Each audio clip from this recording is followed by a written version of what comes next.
Hi, my name is Kaylin Walker, and this is Unscripted.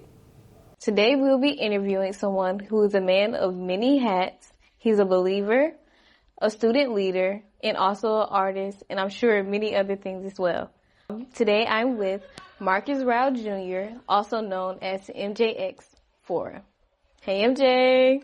Hello, guys. Thank you for having me. Okay. When did you realize that you wanted to make music? So my whole family's been making music. So basically, since the time I was sentient enough to understand what music was, I've been listening to music my whole life. Um, so if I could give a time range, the first time, because my big cousins, they would make music and I would be in there while they would make their music. But the first time I actually made my first song was at the age of 8. So around that time. Okay. So who are some of your favorite, musicians? When it comes to musicians, I really like people who are artists, people who like storytell, people whose music is kind of cinematic because I'm also a filmmaker. So, one of my mentors is actually Andre 3000. I went to Tri-Cities, which is in East Point, Georgia. They also, him and Big Boy went to Tri-Cities. The school is mainly popular because of them. So they come around every so often. Kendrick Lamar. Who else? I'm trying to think. There's a lot of artists that really inspire me through their storytelling, but yeah. Yes, I definitely get that through your music when I was listening to your album. We know that you just dropped a new album on April 5th on Resurrection Day, which is called The Book of Leon, the 13th Disciple. What made you drop that album, and what's the point of it all? Okay, so I've been working on this album for about a year now. It was a lot of thought went into it, a lot of truth and realness went into it. For one, I don't like making music unless I feel an emotion. So with that album, the reason why it even took so long in the first place is because I don't make music unless it's real, unless it comes from my heart. So I'm only gonna make a song if I feel it in the moment. The reason I made that album is because I wanted to connect people more with who Christ was, who his character is, and to help people better understand the story of the Gospels, to make it more of a cinematic thing to connect God with our new generation now. There's 13 songs on the album. Every song has a different meaning, but it's telling one continuous story following Holy Week, from Palm Sunday to Resurrection Sunday. So the story is about this boy who's from Egypt, and he's sold into slavery when he's about the age of 8. And from 8 to 13, he is then a servant or a slave to the king or the Herod of the region of Galilee. And once you understand the stories of the Bible, at that time, the Herod that he was under was the son of the Herod who tried to kill Jesus when he was a baby, right? So King Herod, he put out a decree throughout the region of Galilee to kill all the children that were under the age of 2, because of the fact that he heard the tales of the coming of the Messiah, of the Jewish king, and he thought that he was going to take his place. So now this is his son, and it follows this story where he sends the boy, or Leon in this example, to go and spy on the ministry of Jesus to figure out if he's the Messiah, to figure out what he's doing, basically. And while he's on this mission, he's called by Jesus to follow him because he knows his intentions, because he knows where he's coming from. And through all of that, he calls him out of a crowd of thousands of people to come and follow him and his disciples. So he can see for himself the miracles that Jesus has worked to know for himself the character of Christ. While on this adventure with God, I was saying, his disciples, he accompanies them while playing music. He plays a lyre. That's why throughout the whole album, most of the songs, it was like singing, and you will hear string instruments. I tried to stay closer to string instruments because he would play a lyre, and then it follows the whole Holy Week. The emotions that he felt, I just wanted to portray the realness and the rawness of what it means to be a Christian. Because a lot of people, they'll display that it's just all joy and all ups, but the reality of it is we're still human.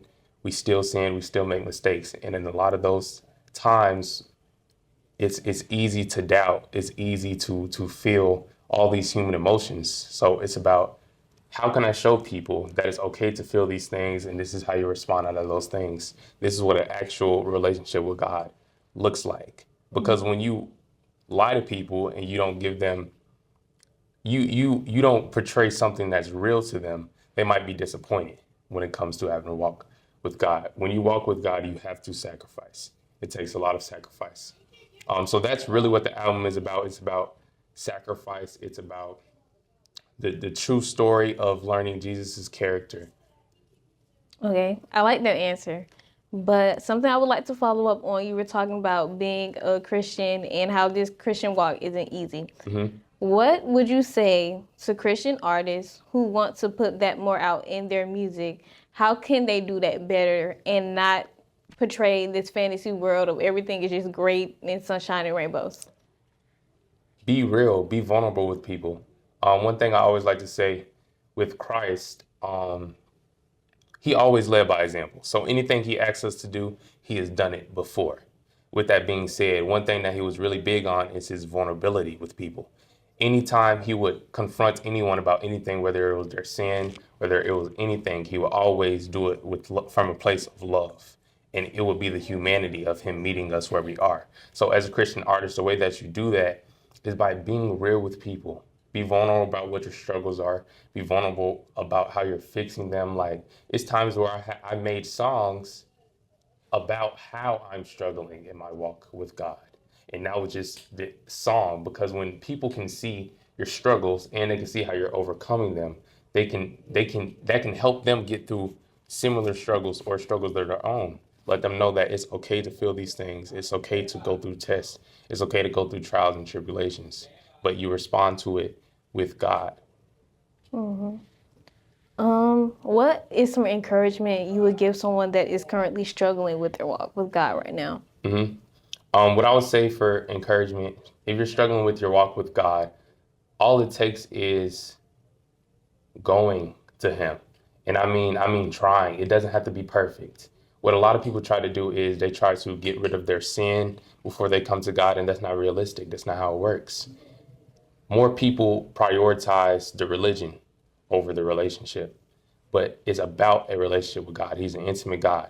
So I would say pray, speak to him. But when you pray, when you speak to him, when you read your Bible, ask him questions. If you don't understand something, ask him questions. If you feel a way that you know you should not feel, talk to him about it. If you're doing something that you know you shouldn't be doing, talk to him about it. He knows you're human. He knows you're going to mess up. A lot of times what it be is we try to hide our humanity and our shortcomings from our all-knowing God. And that causes the disconnect, not because he turned his back from us, but because we turned our back to him out of shame. Mm-hmm. And that's the trick of the enemy. So don't be shameful. Go to him and know that he loves you. Mm-hmm. Speaking of not having it all the way together, one of the songs on your albums, which is one of my favorites, is On the Fence. Mm-hmm. What was the creative process behind that song?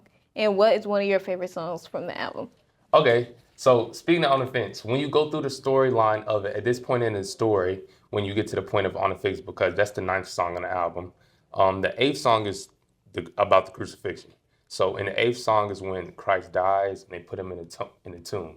The 9th song, it's where he goes back to his old master, because now he's in a place of little faith and disbelief because of the death of the Messiah, and he's fearful, which is natural emotions to feel. That's a reasonable emotion to feel. So what happens in the story on the 9th is he's put into a deep sleep by God, of course, and God shows him a dream of this fictional character, Luke. Of course, he's this young man who seems like on the outside he has it all together, but on the inside he's battling with depression, battling with anxiety, battling with a lot of things that cannot be fixed by himself, but he would need God in those instances. So it just talks about how there's two sides and there's a fence. On one side, you have the pleasures of life, the meaningless pleasures of life. You have the enemy and all the things he'll try to tempt you into. Then you have the fence, and then you have God and all the joy that comes with it, but also the suffering. right? So in the story, Luke is the name of the character. He decides to, instead of choosing between the enemy and God, he decides to sit on the fence. And at the end of the story, God reveals to him that by choosing the fence, you're still choosing the enemy, because it's either you're for me or you're against me, right? And that song just represents being lukewarm, right? But it's okay because all of us are there at a point, right? That's when it comes to you falling short. But this is a lot of reasons why people be in that position is because they can't be vulnerable with God. You have to be real with him. This is something I struggle with. If you know you have a desire on your heart that you know should not be there based on scripture, you go to God with that desire, because nobody can change your heart except for him. It's going to take time. A lot of times we be too hard on ourselves, or we let the enemy trick us into being shameful about something that's come with the sin of humanity. Oh, and also, sorry, my favorite song on the album is the 13th, Glorious, because it's like what's the word, conclusion to the album. Because after I done went through all these waves of emotions and these wave of events, and I done believed him and not believed him, and it was wavering, I done finally seen the conclusion. He is risen, he's died for my sins, he gave us the gift of the Holy Spirit. I can be in a relation with him because I understand him, and understand that everything that I went through was so that I can grow to understand him deeper. So it basically just recaps the whole album, recaps the story. And it's like the emotion and joy that went into that song. Like the whole chorus is him singing about how his life, me singing about how my life has been changed by all these events. And that's a powerful message. To go through all of that and to come out on the other side victorious is very powerful. So yeah, that's one of my favorites. And then also, you see throughout the narration of the album, it's someone reading a book, like a bedtime story to a child. So it wraps it up with that conclusion at the end. And the last little audio clip of the album is a voicemail, because during the whole album they were calling, of course, and that call is the call from God for you to be received and have an intimate relationship with him. So at the end of the album, it literally is someone calling me and saying, "Oh, we missed you at church. Is there anything that we can do? Anything we need to know?" And have a blessed day. So that's all it's about, bro. Yes, and I want to let you know, speaking of the voicemail, the production on this album is crazy. When I tell you, it just gives me kind of like production-wise, like an old Wu-Tang vibe with how like it's fixated and like storytelling-wise, like J. Cole. You did an amazing job. Thank you, I appreciate it. And I feel like that's really good, especially for you being a Christian artist, because sometimes we have the message, not the production. Yeah. And that can be a little something too, because if you want us to listen to you, you have to give us something to listen to. Gotta give us something to listen to. Yes. So, what do you think the audience should know about you, or what is something you want to highlight? Something I want to highlight is I'm a really huge history buff. So I know a lot of people might not have understood the sixth song on the album, which is Judas's interlude. So I'm break down. Basically, right, the album, in the same way how Jesus does his parables, every song on the album is supposed to be personal, interpersonal, and be able to appeal to the masses, right? Meaning every story connects to me personally. Every story should connect to you personally as well, and every story is just great to listen to. Like if you're playing it, even if I'm not listening too deep into the words, it sounds good. And I intentionally made it that way for different audiences, because different people are at different places in their walk. Different people might not even know who God is. Different people might just want to listen to the music just to listen to the music. So it's supposed to appeal to all audiences.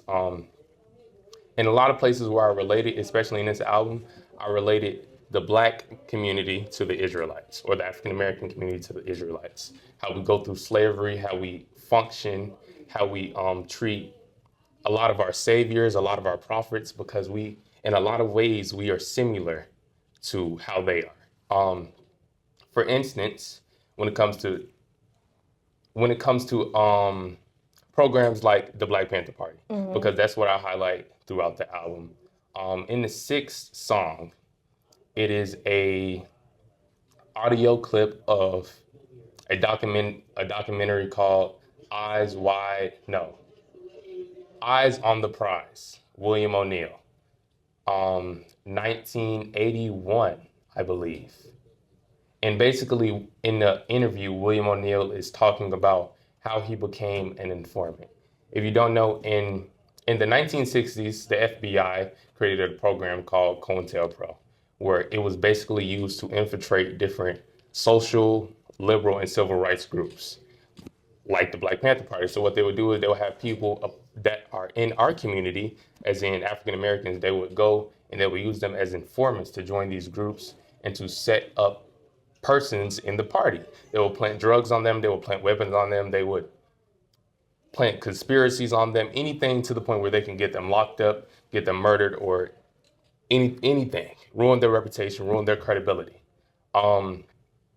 So in 1969, Chicago, they did this. His name was William O'Neill, and he joined the Chicago chapter of the Illinois chapter of the Black Panther Party of self-defense.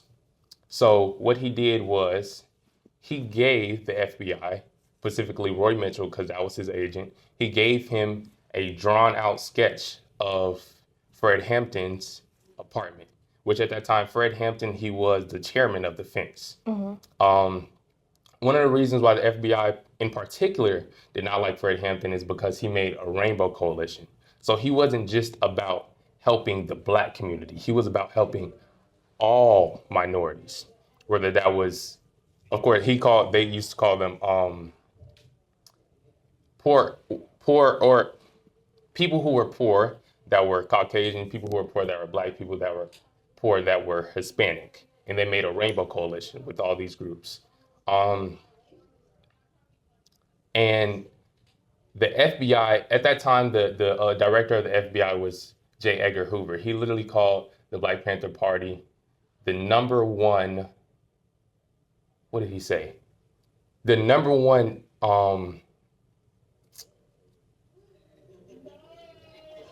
basically, the number one attack on national security, basically is what he was saying. So they're the most dangerous thing to our national security right now.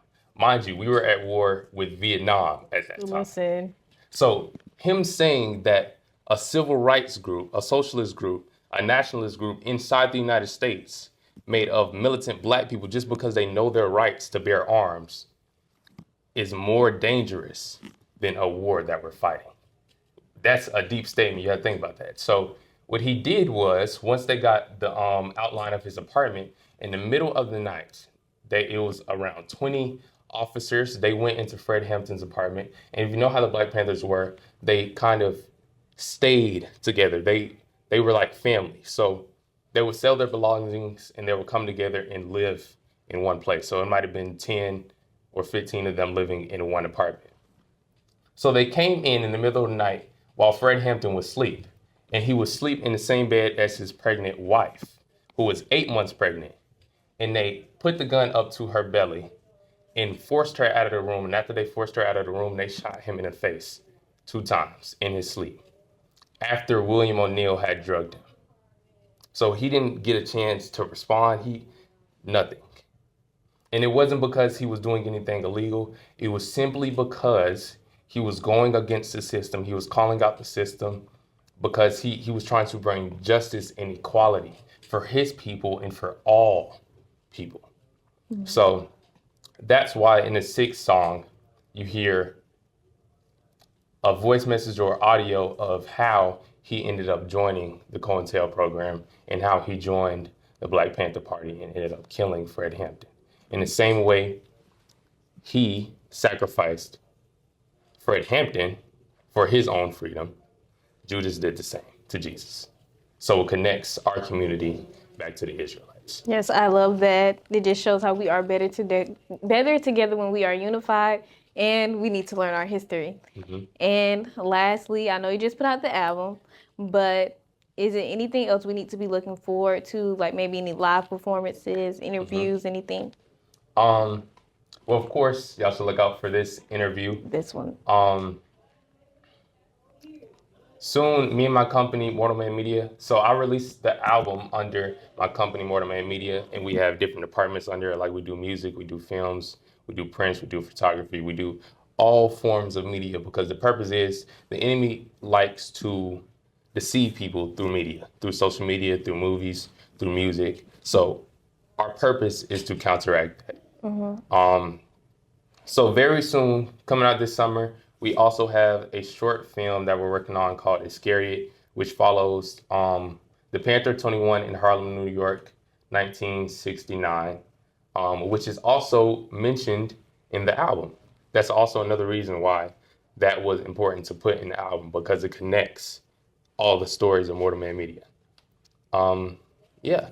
Yeah, this is not a question, but you maybe should consider also doing like maybe a short film with the album. That would be cool. You should consider that. Yeah. I think when it comes to that, there's so much. Okay. Oh, I didn't even mention that. Okay. So this is something that I haven't told a lot of people, but the album, when it comes to the Book of Leon, it's only chapter 1. So there are 3 total chapters of the album. So there's going to be 2 more albums coming out in regards to this, and it's going to continue on with this storyline.